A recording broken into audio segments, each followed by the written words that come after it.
이 사도행전 27장 오늘 1절부터 19절까지를 저희들이 함께 보게 되겠는데요. 오늘 여러분들이 좀 양해를 해주셔야 될 것은 오늘 이 1절부터 19절까지의 말씀을 저희들이 그냥 대충 내용만 훑어보는 형식의 그러한 말씀을 제가 전하지 않고 본문을 그대로 따라가겠습니다. 그래서 여러분 그 사도행전을 썼던 누가의 글쓰기를 제가 여러 번 반복해서 말씀드렸죠. 아주 자세하게 묘사를 합니다. 근데 오늘 이 로마로 가는 이 항해길을 사도 바울이 지금 함께 하고 있는 이 항해길을 이 누가가 같이 거기에 참여해서 아주 자세하게 우리들에게 소개하고 있어요. 그 이유는 뭘까요? 자세하게 쓰는 이유가 우리도 같이 그 로마로 가는 그 배에 함께 탔다라고 우리가 생각하고 함께 그 항해를 하자라고 하는 의도가 여기에 담겨 있죠. 우리 한국 국어 교육에 저는 폐해가 있다면 전 지금도 기억나는 게 제가 저는 국민학교 출신인데요. 여러분 초등학교 출신 많으신데 동화전가를 보면요. 맨 처음에 그 단원을 국어 공부할 때 뭐가 나옵니까? 주제가 나오고 줄거리가 나옵니다. 그래서 모든 국어 교육은 뭐냐면 그 과의 줄거리가 뭐냐 그거를 우리가 교육을 받았거든요. 그러다 보면 어떤 폐해가 있냐면 그 본문이 가지고 있는 그 텍스트가 가지고 있는 그 문장, 그 묘사 그리고 그 저자의 의도 그런 것들을 우리가 잘 파악하지 않고 대충 줄거리만 보고 우리가 문제를 풀어가거나 국어 공부를 했다 이렇게 생각합니다. 근데 말씀을 볼 때도 그런 좀 경향이 좀 있어요. 근데 여러분 성경 말씀은 1.1획도 버릴 것이 없음을 기억하시기 바랍니다. 그리고 그대로 따라가야 돼요. 지금 누가가 여러분이 보시면 깜짝 놀라겠지만 너무 디테일하게 그 로마로 가는 항해길을 소개하고 있어요. 마치 이런 거예요. 우리가 숲을 갈 때, 산을 갈 때 보통 어떤 사람들은 목적지를만 향해서 가요. 그래서 막 어떤 분들은 막 엄청 빨리 갑니다. 그분 빨치자 출신인가 봐.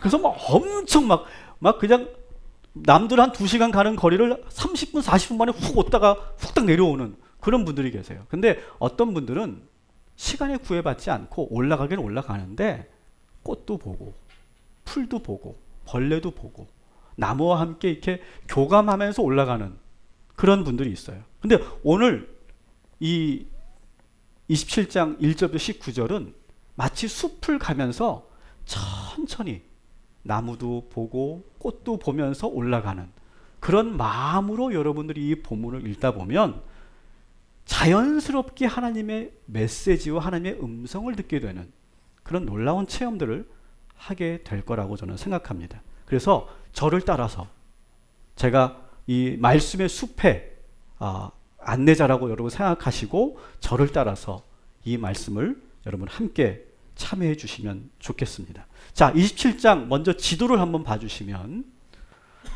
이제 드디어 배를 타고 가이사랴에서 로마로 갑니다. 이렇게 빨간 선으로 되어 있는 것이 그 루트를 지금 소개하는 그런 모습입니다. 자, 이 여정을 가는데 그 본문에서 어떻게 소개하고 있는지를 우리가 먼저 보면 좋겠습니다. 1절부터 2절까지 서두르지 마세요. 오늘 천천히 갑니다. 그렇지만 졸면 안 돼요. 잘 들어보세요. 너무 오늘 저는 은혜를 받았던 말씀들이에요. 자, 1절, 2절 같이 읽습니다. 시작. 우리가 배를 타고 이달리아에 가기로 작정되며 바울과 다른 죄수 몇 사람을 아구스도 대부장 율리오란 사람에게 맡기니 아시아 해변 각처로 가려 하는 아드라무떼노 배에 우리가 올라 항해할세 마게도냐의 데살로니가 사람 아리스타고도 함께 하니라. 아멘. 자, 지금 우리가 라고 시작한다는 건 누가 함께 한다는 거죠? 누가가 함께 한다. 근데 이 배는 로마로 가는 배가 아니라 어디로 가는 배라고요? 아드라모떼노라고 하는 곳으로 가는 배다. 자, 아드라모테노가 어디에 있습니까? 아시아 지역에 있는.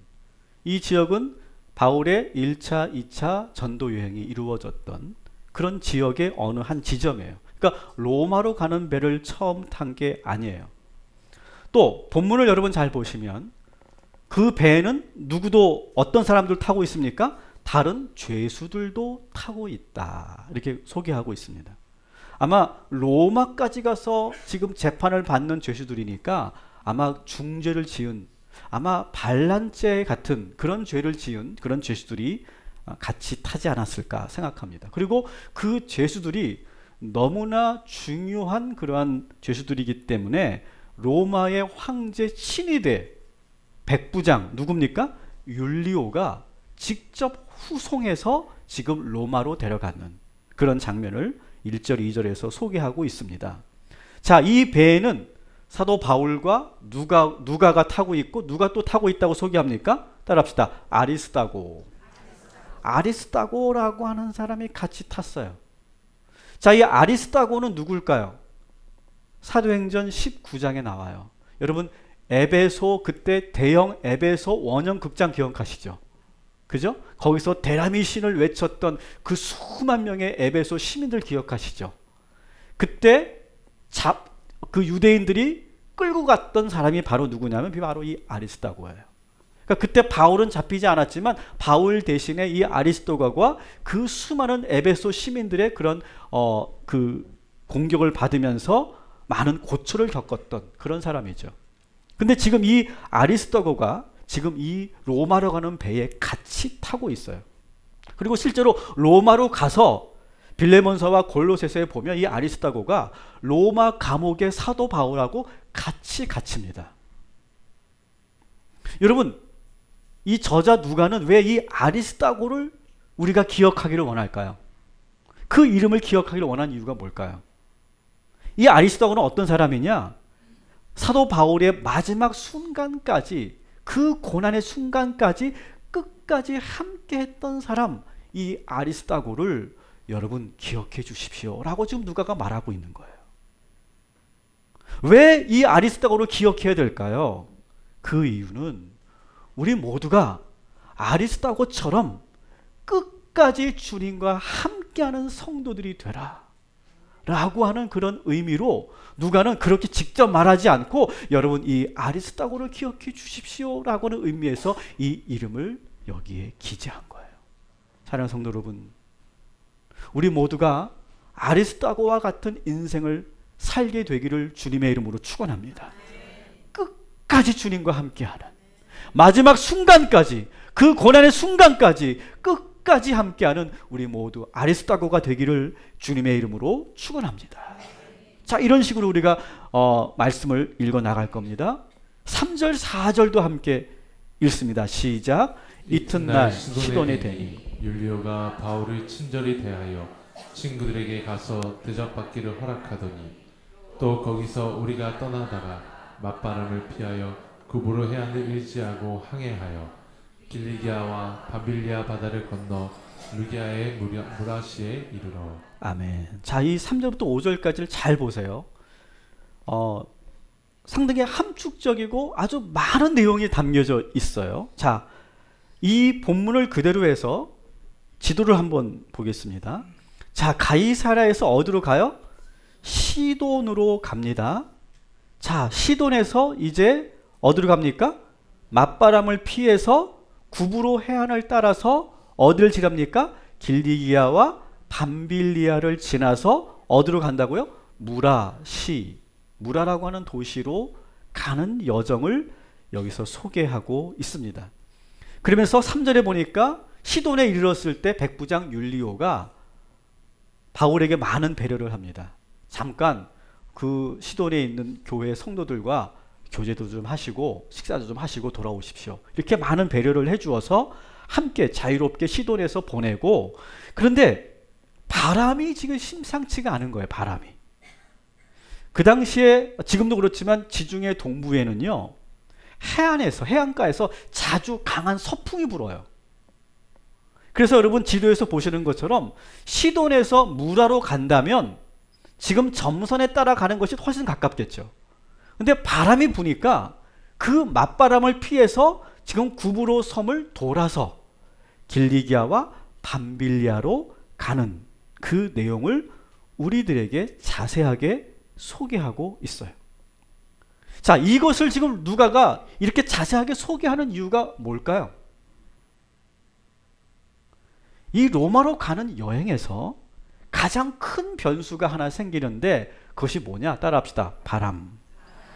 바람이 상당히 중요한 변수가 될 것이다 라고 하는 것을 지금 문학적으로 암시하고 있는 내용이에요.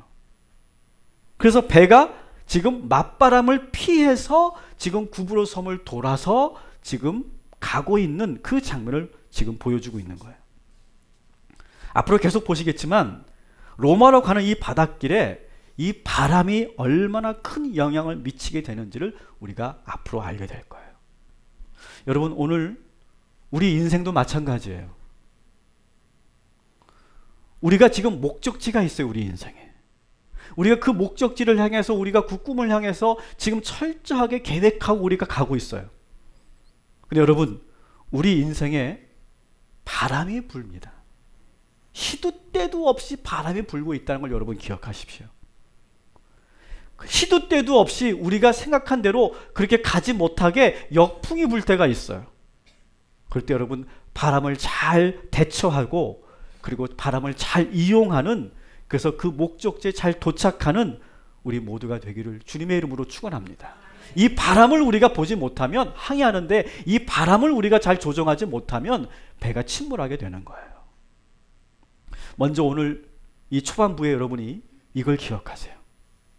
내 인생의 바람이 어디로 불고 있는가? 그래서 우리가 이 말씀을 마치고 우리 잠시 묵상하는 시간 가질 때 지금 내 인생의 바람이 어디로 불고 있는가를 우리가 한번 느껴보는 그런 시간을 가지려고 해요.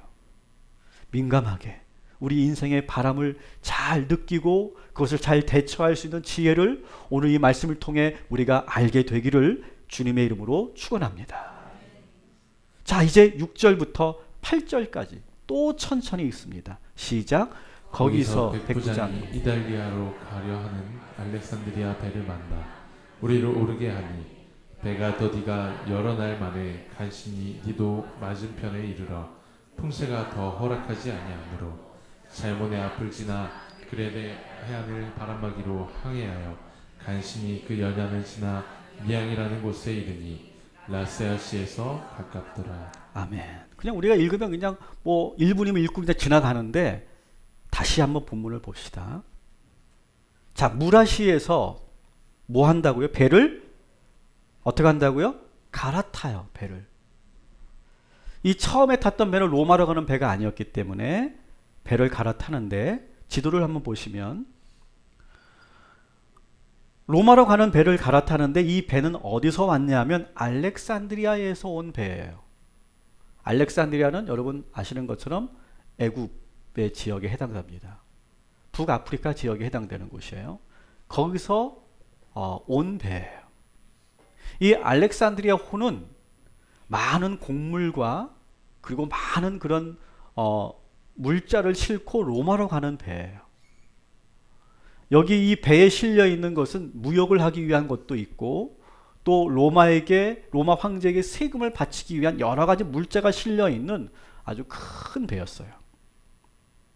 근데 지금 이 배를 갈아타고 지금 가는데, 이 본문을 그대로 따라가 보면 무라에서 어디로 갑니까? 이 배를 타고 니도라고 하는 곳으로 가요. 지도상으로 무라에서 니도까지가 가깝게 느껴져요? 멀게 느껴져요? 가까운 지역 거리입니다. 가까운 거리인데 7절에 보니까 배가 어떻게 된다고요? 배가 더디 갔다. 왜 이렇게 배가 더디 갔을까요? 바람이 약한 거예요. 갑자기. 아까 구브로를 지날 때는 역풍이 불더니 이제는 무라에서 니도까지 가는 데는 바람이 거의 바람 한 점이 없는 거리니까 배가 움직일 수 없는 거죠. 그러니까 천천히 가서 7절에 보니까 여러 날이 걸려서 간신히 니도에 다다랐다 이렇게 말해요. 그래서 이 니도에서 여러분 로마로 가려면 어디에 가면 돼요? 바로 직선해서 가면 되잖아요. 근데 이번에는 7절에 보니까 풍세가 바람이 허락하지 않았다라고 하는 표현이 있어요. 바람이 또 세차게 불어오는 거예요. 앞으로 가려고 하는데 바람이 또 세차게 부니까 이 배가 떠밀려서 남쪽으로 내려가고 있어요. 어느 섬으로 갑니까? 그레데 섬. 보이시죠? 그 그레데 섬으로 갑니다. 이 그레데 섬을 좀 더 제가 확대한 걸 제가 보여드릴게요. 보여주세요. 자, 이 그레데 섬이 이렇게 생겼습니다. 자, 니도에서 원래는 직진을 해서 로마로 가야 되는데 바람이 부니까 아래로 내려가게 됩니다. 내려와서 어디에 도착합니까? 살모네라고 하는 지역에 다다라요. 근데 살모네에서 또 미항까지 가려고 하는데 이 미항은 아마 이 항구가 아주 아름다웠던 것 같아요. 그래서 아름다운 항구 이렇게 번역하기도 합니다. 이 미항까지 가는데 여기도 8절에 보니까 간신히 미항까지 다다랐다. 이렇게 8절에 소개하고 있어요. 그 옆에 어디와 가깝다? 라세아시아하고 가까이 있더라. 이렇게 소개하고 있어요. 여러분 이런 식으로 성경을 보면 머리가 터지겠죠. 그런데 여러분 누가가 이렇게 쓴 이유가 있다는 거예요. 누가의 그 의도를 여러분 따라오시고 저를 믿고 이렇게 천천히 한번 가봅시다. 문제는 뭐냐면 지금 본격적으로 처음에는 바람이 좀 이상한데 느꼈는데 지금부터는 바람에 의해서 지금 엄청난 지금 영향을 받고 있는 것을 우리가 보게 돼요. 여러분 그 당시의 배는 어떤 동력선이 아니라 뭡니까? 범선이죠. 범선. 범선은 뭡니까? 바람을 통해서만 움직이는 배예요. 그래서 바람이 절대적이죠. 이 범선에서는. 바람에 따라서 배의 속도도 정해지고 배의 방향도 정해지고 심지어는 배의 운명까지도 이 바람에 의해서 정해져요. 그래서 오늘 여러분 보신 것처럼 무라에서 갑자기 바람이 약해졌다가 또 역풍이 불었다가 또 앞으로 나아가지 못하도록 해서 남쪽으로 떠밀리게 가게 했다가 이런 식으로 계속 바람이 이 배의 항해에 영향을 주고 있어요. 그래서 생각지도 않게 오랜 시간이 걸려서 간신히 그레데 섬에 도착한 거예요. 사실은 그레데 섬으로 가지 않고 곧바로 로마로 갔으면 쉬웠을 텐데 바람이 허락하지 않았다는 것이죠.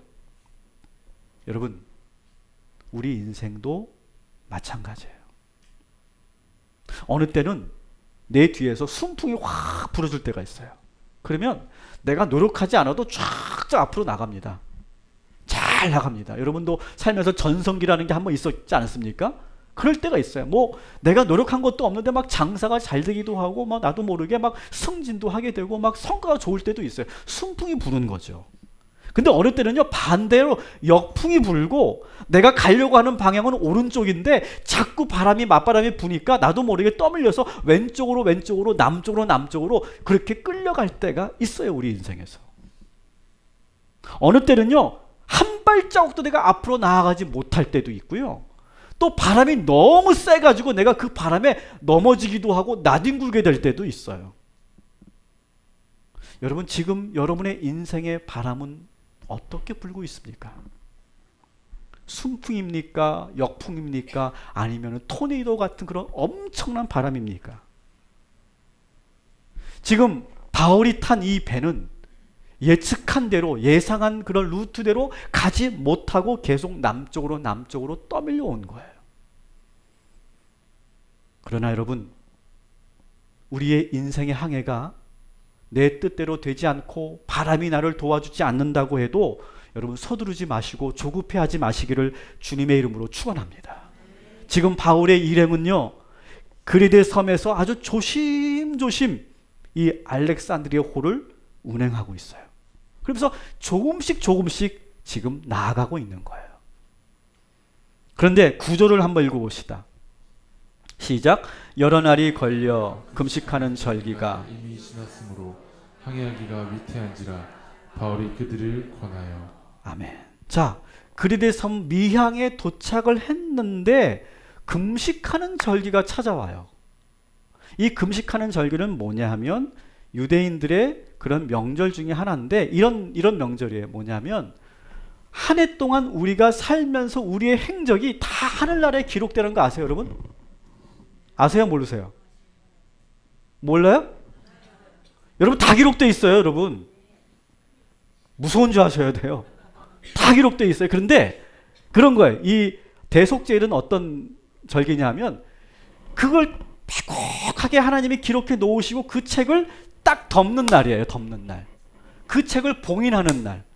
근데 봉인하기 직전에 유대인들은 뭐를 했냐면 금식으로 회개기도 하는 거예요. 참회기도 하는 거예요. 여러분 우리가 주일 예배 때마다 항상 처음에 뭘 하죠? 참회기도를 하죠. 그 의미가 거기에 있는 거예요. 그래서 그 책이 딱 덮이면 그 죄는 영원히 사라지지 않고 지워지지 않아요. 그런데 그 봉인되는 그 직전에 우리가 간절히 기도할 때 그 우리의 죄를 용서하시는 하나님의 은총을 구하는 날, 그것이 바로 이 대속죄일입니다. 근데 문제는 이 대속죄일이 끝나면 뭐가 시작되냐면 겨울이 시작돼요. 겨울은 11월부터 3월까지 겨울인데 이때가 되면 아예 항해를 못하게 돼 있어요. 하고 싶어도 못해요. 바람이 너무 세차기 때문에. 그래서 지금 원래는 로마로 곧바로 바람이 좋으면 순풍을 받으면 쭉 올라갈 수 있었는데 지금 떠밀려 남쪽으로 오다 보니까 겨울이 찾아온 거예요. 그래서 지금 꼼짝없이 내년 3월까지 그레데 섬에 갇혀 묶여 지낼 수밖에 없는 상황이 된 거예요. 그때 이 바울이 등장해서, 그 전까지는 조용히 이 바울이 있다가 10절에 갑자기 등장해서 이런 말을 합니다. 같이 읽습니다. 말하되 여러분이여 내가 보니 이번 항해가 하물과 배만 아니라 우리 생명에도 타격과 많은 손해를 끼치리라 하되. 아멘. 자, 바울이 조용히 그 전까지는 있다가 지금 분위기가 이상한 거예요. 바람도 이상하고 지금 뭔가 영적으로 분위기가 지금 좋지 않다는 걸 느끼고서 이 사도 바울이, 자 여러분, 우리가 지금 미항에 지금 정박해 있는데 여기서 우리가 움직이지 맙시다. 여기서 우리 겨울을 보내야 합니다. 그렇지 않으면 큰일이 일어날 수도 있습니다. 라고 지금 바울이 말을 하는 거예요. 근데 그 배의 선장하고 선주는 생각이 달랐어요. 12절을 한번 같이 읽어보겠습니다. 시작. 그 항구가 겨울을 지내기에 불편하므로 거기서 떠나 아무쪼록 베닉스에 가서 겨울을 지내자 하는 자가 더 많으니 베닉스는 그레데 항구라. 한쪽은 서남을 한쪽은 서북을 향하였더라. 아멘. 여러분, 이 배에 있어서는 바울이 전문가입니까? 선장이 전문가입니까? 누구 말을 들어야 돼요? 선장의 말을 듣는 게 당연한 거예요. 그래서 사실 많은 사람들이, 또 심지어는 백부장도 바울의 말은 듣지 않고 선장의 말을 들어요. 어쩌면 당연한 거예요. 항해에 있어서는 그가 전문가이기 때문에 그래요. 그래서 바울의 말을 듣지 않고 어디로 갑니까? 베닉스로 갑니다. 베닉스로 가려고 해요. 점선으로 표시된 이유는 베닉스로 가려고 하는 거예요. 그래서 그렇게 떠날 차비를 하는데 13절 같이 읽어보겠습니다. 시작. 남풍이 순하게 불매 그들이 뜻을 이룬 줄 알고 닻을 감아 그레데 해변을 끼고 항해하더니. 자, 그렇게 하니까 그 선장의 말대로 바람이 또 좋은 거예요. 순풍이 불면서 그 베닉스로 아주 쉽게 갈 거라고 생각하고 이제 배를 띄웠는데 이게 웬일입니까? 14절을 한번 읽겠습니다. 시작. 얼마 안 되어 섬 가운데로부터 유라굴로라는 광풍이 크게 일어나니 배가 밀려 바람을 맞추어 갈 수 없어 가는 대로 두고 쫓겨가다가. 아멘. 갑자기 뭐가 불어요? 유라굴로라고 하는 바람이 불어요. 이거는 아주 그 지역에서 유명한 회오리 바람이에요. 그래서 그 바람이 갑자기 불어서 베닉스로 가야 되는 배가 막 떠밀려 가는 거예요. 근데 이번에 바람은 그 전에 역풍과는 다르게 막 그 배가 아주 좌초될 위기에까지 몰아넣을 만큼의 강력한 그런 회오리예요. 그래서 그 바람이 어디까지 떠밀려 가게 합니까? 배를 가우다 섬까지 떠밀려 가게 해요. 차라리 비록 비전문가지만 바울의 말을 들었더라면, 그래서 미항에 정박해서 겨울을 보냈더라면 안전하게 겨울을 보내고 큰 그런 어떤 손해를 입지 않았을 텐데, 전문가의 선장의 말을 듣고 나서 떠난 이 배가 지금 엄청난 그런 대가를 치르고 있는 내용이 바로 오늘의 이 내용입니다. 저는 이 말씀을 묵상하면서 저는 이런 생각을 해봤어요. 저는 여러분들이 하는 일들을 저는 잘 모르죠. 가끔 이제 우리 성도님들하고 대화하면서 어떤 일을 하시냐고 회사에서, 그러면 어떤 분은 아주 자세하게 설명해 주는 분이 있고, 어떤 분은 들어도 내가 모르니까 대충 설명해 주는 분이 있어요. 근데 자세히 설명해 주는 분들의 이야기를 들으면 제가 그 이야기를 알아들을까요? 못 알아들을까요? 알아들을까요? 못 알아들을까요? 거의 솔직히 말하면 한 50% 알아들을까? 그 정도밖에 안 돼요. 그래서 뭐 여쭤보면 저는 어느 연구소를 다니는데 저는 어떤 액정 판넬을 담당하고 있대. 판넬 뭘 담당한다는 건지 모르겠어요. 뭐 어떤 분은 DSLR 카메라 렌즈를 담당한대. 그 뭐지? 또 어느 분은 또 스마트폰 디자인을 담당하는데 디자인 분야도 뭐 많은데 막 설명하는데 네. 아는 척하지만 뭔지 몰라요. 전 지금도 삼성 SDI가 뭔지, 삼성 SDS가 뭔지 모르겠어요. 그 회사가 어떤 차이가 있는지 잘 모르겠어요. 근데 만일 저 같은 그 비전문가가 우리 평신도 여러분들에게, 집사님, 요즘에 이번에 그 LED의 그 판도가 이런 방향으로 연구가 된다는데 그렇게 한번 해보시죠 라고 제가 얘기한다면 여러분 듣겠습니까? 요즘 삼성이 그 스마트 자동차에 뛰어든다고 하는데 애플과 구글하고 좀 다른 뭔가 새로운 것을 한번 우리가 도전해보면 어떻겠습니까? 라고 말하면 여러분이 제 말을 듣고 목사님 말씀이 맞습니다 하고 여러분 동의하시겠어요? 저는 비전문가예요. 그래서 여러분들이 들을 리도 없고 제 말을 듣고 뭔가를 할 리도 없겠죠. 그런데 여러분, 여기서 우리가 볼 수 있는 것은 그 전문가라고 자칭하는 이 선장이 했던 말 때문에 배가 어려움에 처한 거예요. 여러분 보십시오. 바울은요, 배에 대해서는 잘 모르지만 바울은 영적인 사람이었어요. 그래서 지금 바울은 뭘 봤냐면 배의 분위기를 본 거예요. 배의 분위기. 지금 배의 분위기가 어떠냐면 술렁술렁 거리기 시작하는데, 야, 지금 이 바람만 아니면 우리 벌써 로마에 지금 도착하고도 남았을 텐데 겨울이 왔다는 게 너무 심각하다.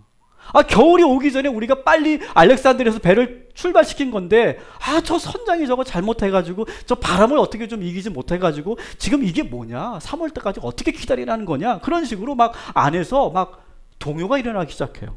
선주의 입장에서는 빨리 배가 로마로 가서 거기서 장사를 하고 또 저기 맡겨진 물건을 다 지금 유통해 줘야 되는데 지금 일정이 차질이 생겼고, 또 율리아 백부장의 입장에서도 보면 지금 빨리 이 죄수들을 황제께 지금 데리고 가서 거기서 빨리 재판받게 해야 되는데 지금 몇 개월을 지금 여기에 지금 정박하고 있어야 되니까 서로가 불편한 거예요, 마음이. 그래서 막 조급하게 막 짜증도 내고 스트레스를 받아서 그것을 표현하고 있는 거예요. 그래서 지금 사도 바울이 느끼기에 이 배 안의 분위기가 안 좋은 거예요. 지금 우리 교회 예배 분위기는 너무 좋은 줄 믿습니다. 전 느껴요. 근데 이 배의 분위기가 너무 안 좋은 거예요. 그래서 사도 바울이 기도하는 가운데 지금은 우리가 서두르면 안 되겠다. 베니스라고 하는 곳에서 정박해서 겨울을 보내면 더 좋은 거 알지만 지금은 배를 움직이다 보면 더 문제가 생기겠다 라고 생각해서 지금 우리가 미항에 머뭅시다 라고 한 거예요. 그런데 이 전문가들과 그 전문가의 말을 들은 사람들이 이 바울의 말을 듣지 않은 거죠. 여러분, 제가 이 말씀을 길게 드리는 이유가 있습니다. 저는 여러분의 어떤 직업과 여러분이 하는 일에 대해서 제가 이래라 저래라 할 마음이 없어요. 저는 그런 능력도 없어요.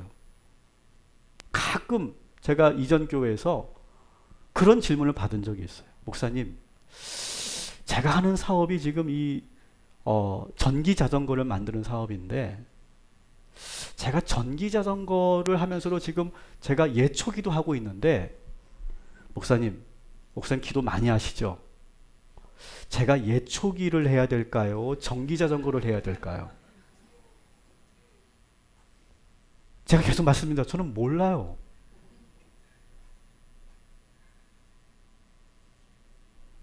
그런데 이럴 때가 있어요.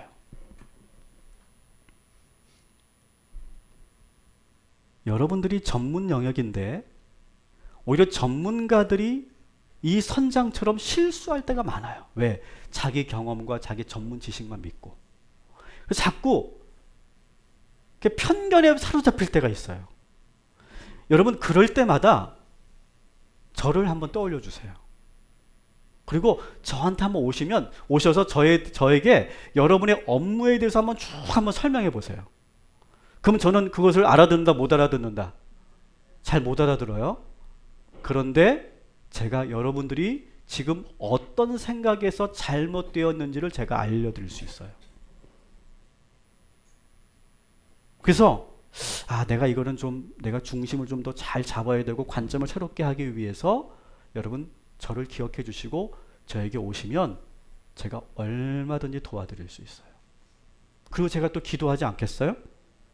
그러니까 제 말대로 할 필요는 없지만 여러분들이 하고 있는 그 일에 있어서 때로는 주의 종의 말도 듣고 때로는 주변 사람들의 말도 경청하면서 여러분의 그 일과 여러분의 인생을 만들어 가시기를 주님의 이름으로 축원합니다.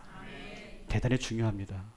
특히 전문가 소리를 듣는 분들, 여러분의 그 경험과 지식만 믿지 마시라.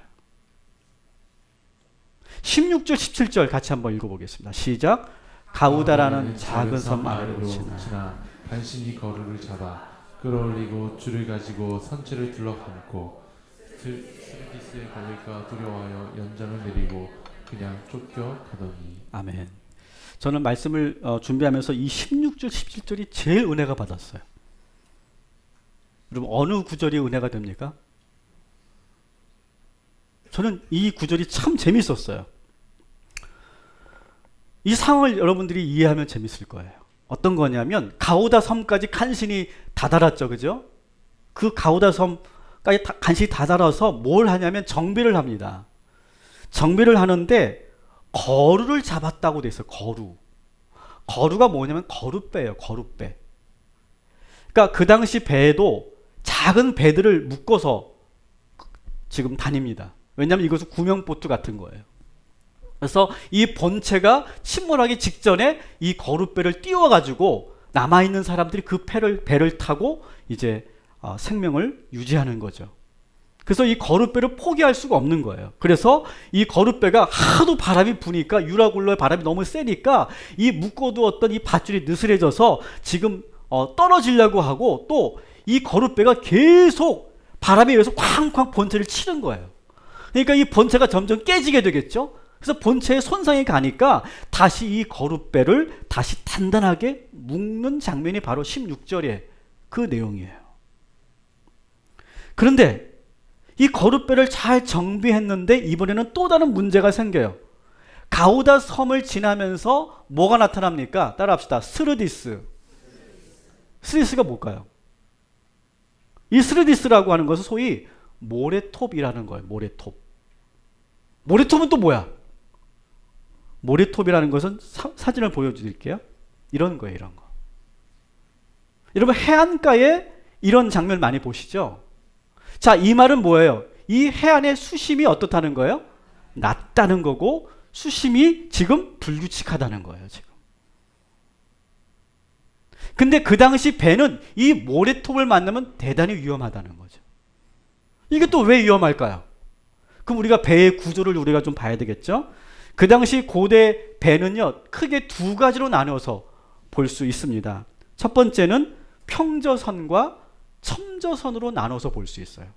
평저선은 말 그대로 바닥이 평평한 배를 말하는 거고, 첨저선은 V자 모양으로 뾰족한 배예요. 여러분 명랑이라는 영화 보셨죠? 명랑에서 조선의 배는 무슨 배예요? 판옥선이라고 하죠. 판옥선. 그것이 바로 평조선을 말합니다. 근데 그 외놈들의 배는 어떤 배입니까? 첨조선이에요. 바로 첨조선. 근데 이 평조선과 첨조선의 단점과 장점이 있죠. 우리 조선의 그 판옥선은 밑이 평평한 만큼 아주 배도 크고 아주 거대합니다. 그래서 많은 그러한 군인들을 실을 수 있고 물자를 실을 수 있는 그런 배예요. 그리고 이 장점은 우리나라는 이런 모래톱과 같은 그런 곳이 많고 수심이 불규칙하기 때문에 오히려 이 평지선 같은 그런 배를 만들어야 쓰러지지가 않는 거예요. 그래서 이 평조선, 판옥선을 만든 거고, 일본은 이 첨조선은 좋은 점은 뭐냐면 규모가 훨씬 적고 그리고 이동 속도도 빠르고 방향 전환도 아주 쉬운 것이 바로 이 첨조선의 장점인데, 문제는 이 모래톱에 걸리면 이 배는 어떻게 될까요? V자로 되어 있으니까 기울어지는 거예요. 쓰러지는 거예요. 그래서 사실은 풍랑도 무섭지만 사실은 이런 모래톱을 만나는 것이 더 무섭죠. 배가 쓰러지면 어떻게 방법이 없잖아요. 그죠?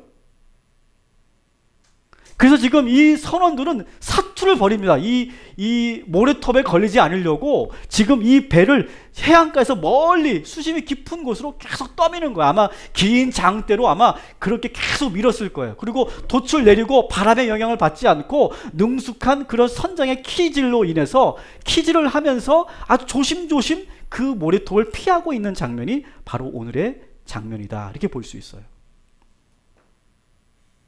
다시 한번 지도를 보십시다. 지금 이 지역이에요. 이 지역에서 지금 엄청난 지금 혼선을 겪고 있는 것이죠. 보세요. 지금 이 로마로 떠나는 이 배가 유라굴로를 만났죠. 그리고 거룻배가 막 흔들리면서 본체가 막 콱콱 부딪히면서 지금 깨져가고 있죠. 또 모래톱이 나타났죠. 또 풍랑이 계속 불고 있고, 설상가상으로 이제는 배가 여러 곳에 손상이 가니까 물이 들어오면서 점점점 배가 가라앉기 시작해요. 보통 사람 같으면 이런 상황이 되면, 설상가상의 상황이 되면 포기하고 싶어지죠. 근데 여러분, 사도 바울은요, 이런 경험을 한두 번 한 게 아니에요. 사도 바울은 수많은 역경을 여러 차례 겪으면서 그가 깨달은 그런 진리가 하나 있어요. 고린도후서 4장 8절 9절의 말씀, 우리가 잘 알고 있는 말씀, 우리 한번 같이 읽어보겠습니다. 시작. 우리가 사방으로 우겨쌈을 당하여도 쌓이지 아니하며 답답한 일을 당하여도 낙심하지 아니하며 박해를 받아도 버림받지 아니하며 거꾸로 뜨림을 당하여도 망하지 아니하고. 아멘. 사도 바울은요, 여러 번 이런 경험을 한 거예요. 그러면서 사도 바울이 깨달은 게 있어요. 우겨 쌓여진 것 같지만 절대로 나는 우겨 쌓여지지 않는다. 답답한 일을 당하여도 나는 낙심하지 않는다. 박해를 받는다고 나는 하나님으로부터 버림받은 사람이 아니다. 거꾸로 띠을 당하여도 나는, 따라합시다, 망하지 않는다. 여러분, 이 바울의 이 역경을 이겨내는 이 말씀을 여러분의 것으로 만들고 돌아가시기를 주님의 이름으로 축원합니다. 그래서 바울은 아무리 힘들어도 절대로 포기하지 않아요. 여러분, 절대로 무너지지 마세요. 근데 여러분, 더 놀라운 말을 합니다. 바울이 이러한 웬만한 일에 우겨싸임을 당하여도 쓰러지지 않고 망하지 않는 그 힘이 어디서 나오느냐, 그 근성이 어디서 나오느냐. 4장 10절 같이 읽습니다. 시작. 이렇게 우리는 언제나 예수의 죽음을 몸으로 경험하고 있지만 결국 드러나는 것은 예수의 생명이 우리 몸 안에 살고 있다는 사실입니다. 따라합시다. 예수의 생명이 우리의 몸 안에 살고 있다. 다시 한번 가슴에 손을 대시고 한번 더 따라합시다. 예수의 생명이 우리의 몸 안에 살고 있다. 예수 그리스도가 내 안에 계신다. 그 믿음에서 이 능력이 나오는 거예요, 여러분. 여러분, 오늘도 내 안에 예수 그리스도가 살아계심을 믿으시기 바랍니다. 오늘도 내일도 그 어떤 어려운 순간이 와도 여러분의 삶을 포기하지 말고 끝까지 풍랑이 멈출 때까지 예수 보혈의 능력으로 사방으로 우겨쌈을 당하여도 이겨내시기를 주님의 이름으로 축원합니다. 문제는 배가 점점 가라앉아요. 그래서 사람들이 막 바가지로 물을 막 퍼냅니다. 그러나 그거 가지고 안 되죠. 그러니까 선원들이 특단의 조치를 취합니다. 18절 같이 읽습니다. 우리가 풍랑으로 심히 애쓰다가 날 사공들이 짐을 바다에 풀어버리고 사흘째 되는 날에 배의 기구를 그들의 손으로 내버리니라. 아멘. 배가 점점 가라앉으니까 어떻게 합니까? 그 배 안에 있던 그 많은 그러한 곡물들과 많은 물자들을 다 버리는 거예요. 이거 안 버리면 어떻게 돼요?